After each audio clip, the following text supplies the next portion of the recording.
Hello, welcome to Backstory with Joan Goldstein. I'm Joan Goldstein. Our focus for today is on gun violence and the law and the psychology of it all.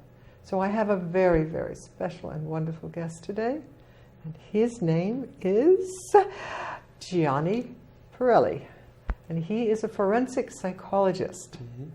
Now, what exactly is a forensic psychologist? We know what a psychologist is. Maybe we know what forensic is, but what's the combination? Right. So a psychologist, as you know, oftentimes can do therapy with someone or do psychological testing, evaluation. And a forensic psychologist takes that clinical takes those clinical principles and applies them to the law or legal cases. So you might do evaluations in a personal injury case or violence risk assessment for someone who harmed somebody in their legal case. You also might do therapy for mandated folks who've done something wrong, maybe a sex offender who's mandated for treatment or something like that. So there's a whole range of areas, but it's essentially applying the clinical psychology to legal involved matters. Is that something new, or is it... It's a good question. It's not. In some ways, it's a new field, and in some ways, it's not. Like a lot of fields. In other words, people have been doing this for many years, but they didn't call it that.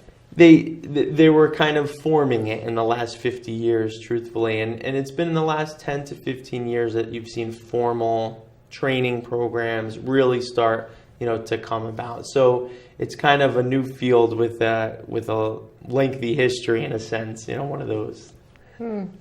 Okay, but you've been discovering things. You've been writing articles, which you sent me one of those articles, and you've been discovering things. What are you learning? Because we're all troubled by the prevalence of violence, and especially gun violence in our society. And there's all of these arguments back and forth.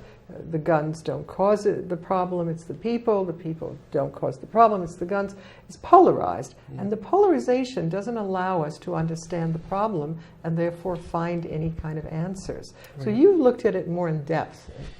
Well, how it kind of came about naturally. I started getting phone calls in my practice because I do evaluations for attorneys, and I started getting phone calls from attorneys saying, "Oh, my client went to apply for a firearm, and he was denied because he has a mental health history," or she was denied, or her guns were taken away because of a domestic violence incident. So I said, well, yeah, I can do these evaluations. I know how to assess risk, and I know I know forensic psychology and assessment, so I can do this for you. So I started to work on these cases, and I said, all right, I work from an evidence-based approach. Let me see what the research is saying. And as you can imagine, there's a ton of research on gun violence. Unfortunately, it's a major issue, we'll talk about today. But I'm going through and I'm seeing a lot of great research and writing on gun violence, but I'm not seeing information about, well, how do we evaluate people who haven't maybe necessarily been violent, but they have a mental health history and they're going for a firearm. Again, the majority that's kind of in the middle, not necessarily the extreme cases. How do we go about that? So I started doing my own research because I couldn't find it out there. And we started to look at who's committing the violent crimes with firearms. And I'm saying violent crimes, but it's also suicides. So we're talking about violence as well as suicide. And again, like you said, taking a closer look, well, what types of firearms? What types of circumstances? To the extent that the statistics can tell us that. And we did start to find some interesting things. For example, we know that, at least in New Jersey, most of the homicides that are related to firearms, probably not surprising, are in these a couple of large urban cities in our state. And again, that's not surprising. We would assume that's related to gangs and that type of firearm-related violence. But then interestingly, when you look at suicides, it's actually the exact opposite. And you'll see it in the more rural sections of the state. And furthermore, the homicides tend to be committed more with a handgun, whereas the suicides you see more with long guns. And this is really important for someone like me who is asked to do these evaluations, because then I start to understand what are the risk factors for this particular person in front of me. So that's one portion of what we've been looking at, is trying to get a better understanding of really who's committing these offenses, why and how. That's kind of one other aspect. We're looking at mental health laws. And also, generally, what I've tried to do is, I've said so many people are doing such great stuff on gun violence and school shootings. I'm going to start looking at, again, the average citizen who's going for application and what are some of those barriers, because that's a big issue. Remember, you have school shootings and so forth that prompt laws and public outcry, but that affects the whole population then. So you have a small subset that's committing heinous acts, and the outcome of the laws and policies are going to affect the masses. So I'm trying to at least do my part in paying a little bit more attention to the masses, the everyday person who hasn't necessarily been violent. Maybe 10 years ago they were hospitalized for 2 days, and what are their barriers if they're moving forward. So those are some of the things I'm looking at. Wow, there's a lot of things there. One of the things I noticed lately, the battle over whether or not to give people in educational settings guns, giving students guns on campus. What did I see the other day in the newspaper? Oh yes, to avoid rape on campus, the women should be given guns. So it's coming up in all directions, but is that something, is that the way to address that problem? Or isn't the problem really, why is the violence going on in the first place? Right. There's always a pull to fight fire with fire. Yes. Sometimes they say you have to fight fire with water. That doesn't mean we need to be weak or ill-informed and so forth. But at least the way that I try to think about it, and when I'm asked, the opinions I give is, let's truly understand the issue first. Right. I understand people who have been victimized. I understand both sides, actually. I understand some people have been victimized or exposed negatively, and they want to fight back. They want significant laws in place. They want that type of reassurance. So I understand and empathize. And I also understand and empathize with the person who's grown up hunting his or her whole life and is part of their family, and they feel afraid that you're going to take part of their culture away from them, and family values and so forth. So I kind of understand both sides. Now, as a professional, I have my personal opinions, but from my professional perspective, I say, okay, well, let's change the discussion a little bit, right? And as you kind of suggested before, it's not, we used to think, or there used to be the argument, guns kill people versus people kill people, and then we go back and forth, and you have NRA, and you have other groups fighting them. But really what we want to talk about is certain types of people with guns kill people. It's a complex issue. It's a more involved conversation, especially in a society of sound bites right now. It's one that's difficult to have. It's not an easy headline that we can throw out. But it's a complex issue, and oftentimes complex issues require complex conversations, to try to get the root out of it, to the root of it. So, okay, let's see if we can pinpoint some of this. If certain types of people with guns commit acts of violence, can you narrow it down? Who are these, or what profiles do you have of people in that category? It's a good question. Unfortunately, there's no single profile. Okay. Remember, once the school shootings started really occurring at a more rapid pace, I don't know exactly what number we're at today, but we're probably close to 100 shootings since Newtown, school shootings alone. That obviously doesn't include other shootings. And that obviously is not good. No deaths are good, but it seems like an epidemic. So, of course, the FBI and other major organizations have started to weigh in and look, can we create a profile? I mean, that would be nice. Unfortunately, their conclusions, as well as researchers similar to me, have ultimately come up and said, no, there is no single profile. There's a lot of different types of circumstances, and you kind of have to understand, well, what's the question? So again, I said before, there's a lot of gang violence. We can't forget that that's firearm-related violence. And that's your urban. That's oftentimes your urban, minority youth, oftentimes that are involved in gang activity and so forth. It's part of the subculture, and you're going to have a fairly large proportion of those types of crimes. Because again, it's not just homicides either, carjackings, robberies and so forth. So you're going to get a large proportion of those types of firearm offenses in those communities. And as I said before about suicide, you'll see that in other areas as well. Rural or suburban? In more rural areas, you're likely to see the higher suicide rates. Is there any kind of understanding of why that is happening in those? Well, the isolation would be an issue, right? And maybe lack of resources or community resources potentially. Okay. Support can come systems into play in support systems. Okay.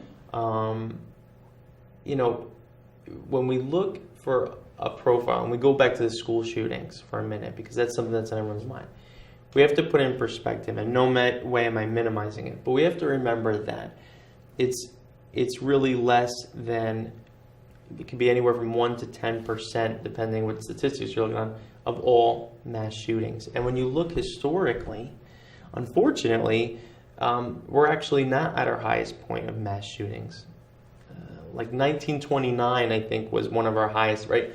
So it's important to look at these things historically. Now, when you say that, people might think you're trying to minimize it, and I'm not. But we want to try to understand that this is not necessarily a new problem, but it is a problem. Mm-hmm.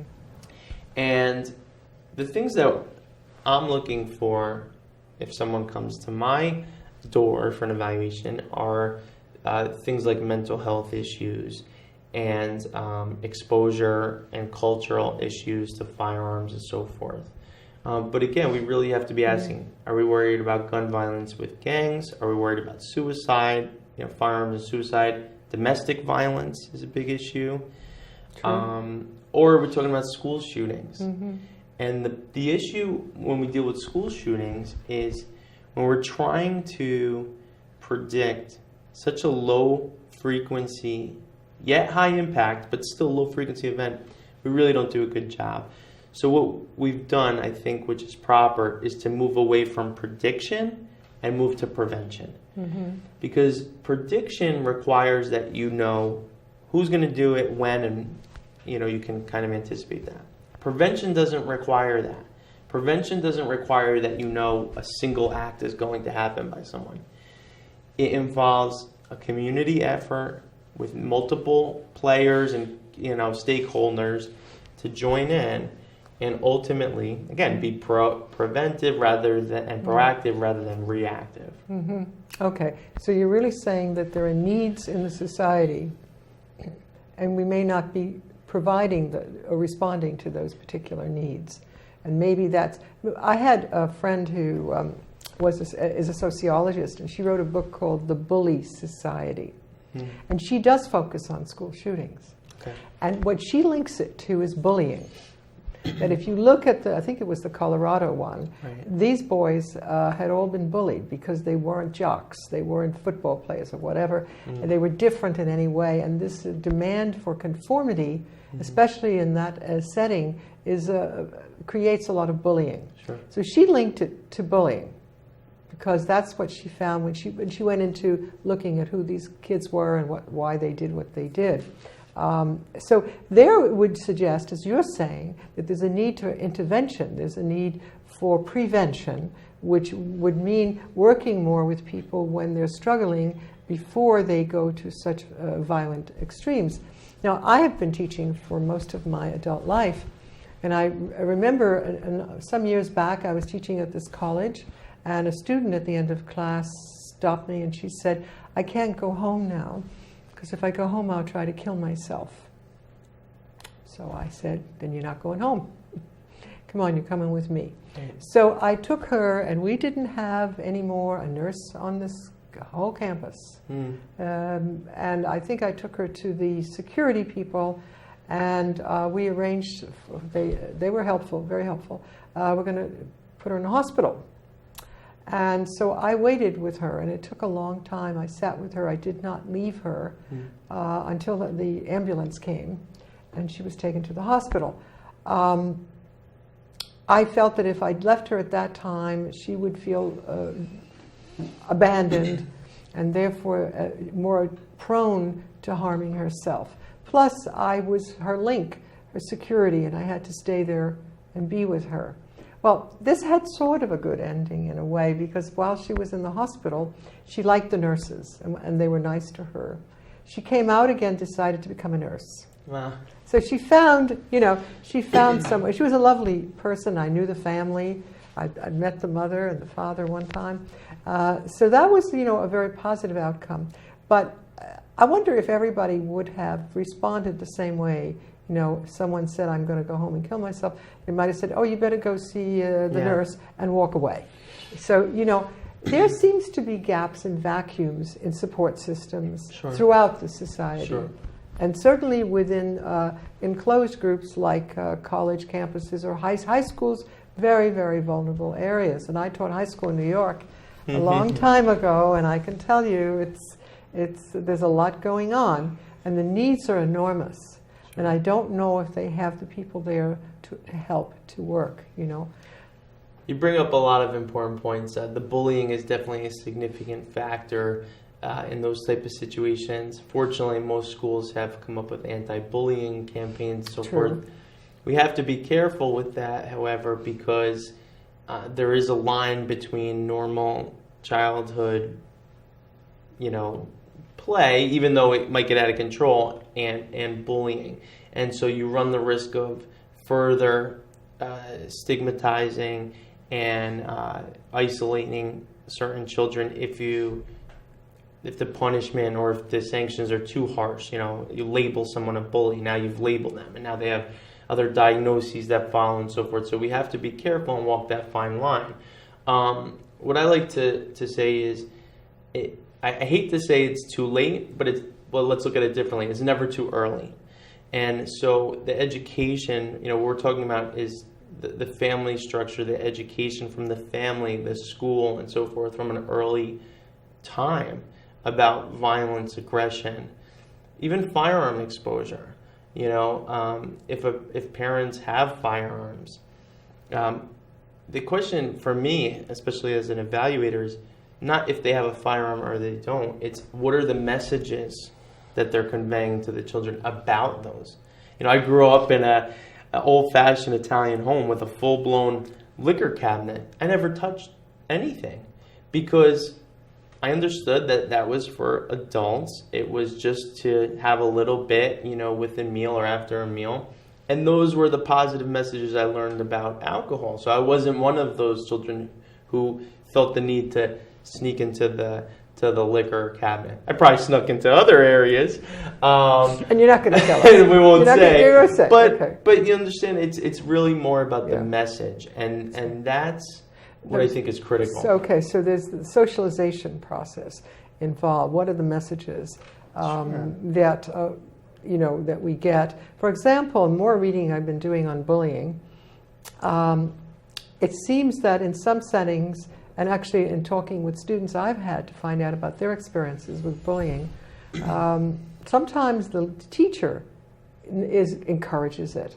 Not only turns their back on it, but even encourages it. Maybe the teacher themselves is a bully, and the kids get a green light, the bullies get a green light that it's okay to pick on another kid. And so there's this kind of socialization process that we're not really examining, we're not really looking at it. How do kids learn to be bullied? Well, there's an old saying that the bullies were themselves bullied. Okay, probably true. But how do you stop it? Where do you intervene, and how do you intervene? But I feel, for example, as being a professor and having been a high school teacher, I feel you have to be outspoken. You have to teach them that's not acceptable to mistreat someone. Right. And as you said about the situation that you were involved in, where you really helped kind of with the continuity of that young woman's care, making sure that the next responsible person, you kind of properly handed off the responsibility to the next person.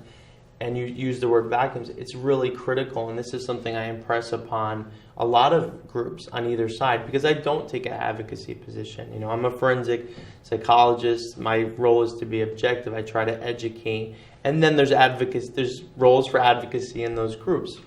But what I say to both groups meaning people for or against firearm legislation, is regardless of the laws that we ultimately as a society agree upon, regardless, it's the implementation, it's the application that's critical.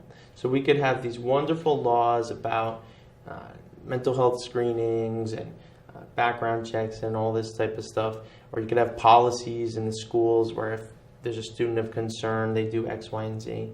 But until there's a community effort, or even with an institution, an effort by multidisciplinary, many different people looking at it, until there's that sharing of responsibility rather than fighting over responsibility, or worse, abdicating and pushing it away, then we're going to have a problem. And fortunately, I think we're moving towards a direction of threat assessment teams, for example, in colleges, where they understand now that you have administrators as one role.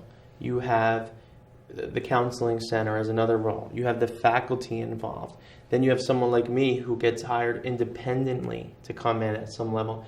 So you have kind of decision tree modeling as well as a team effort. And that's really important, because you have different sets of eyes looking at it from different angles and different training perspectives and so forth, but also a sharing of responsibility and frankly liability as well. I can't tell you how many faculty I've spoken to at various levels, or even institutional staff, that they don't want to be tasked with making these yes-no decisions all on their shoulders. What if I let that young woman go? What if I don't?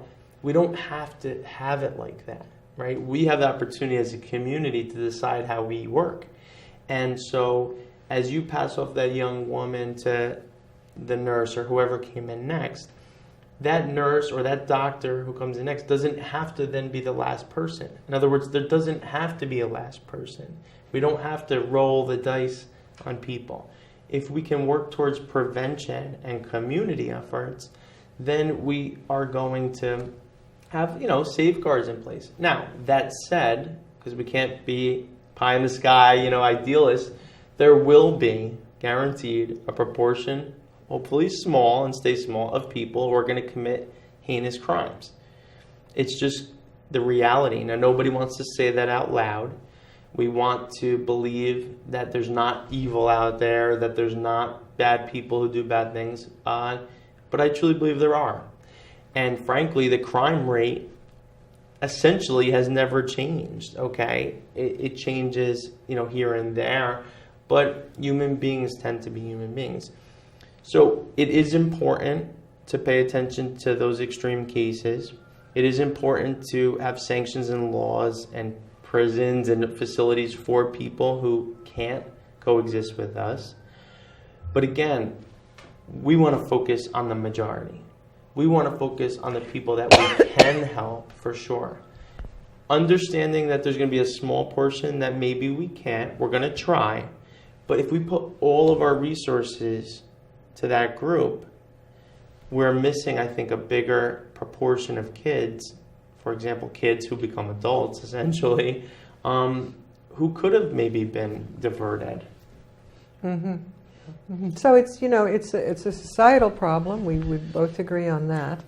And the only thing that people don't agree in is intervention. How, exactly.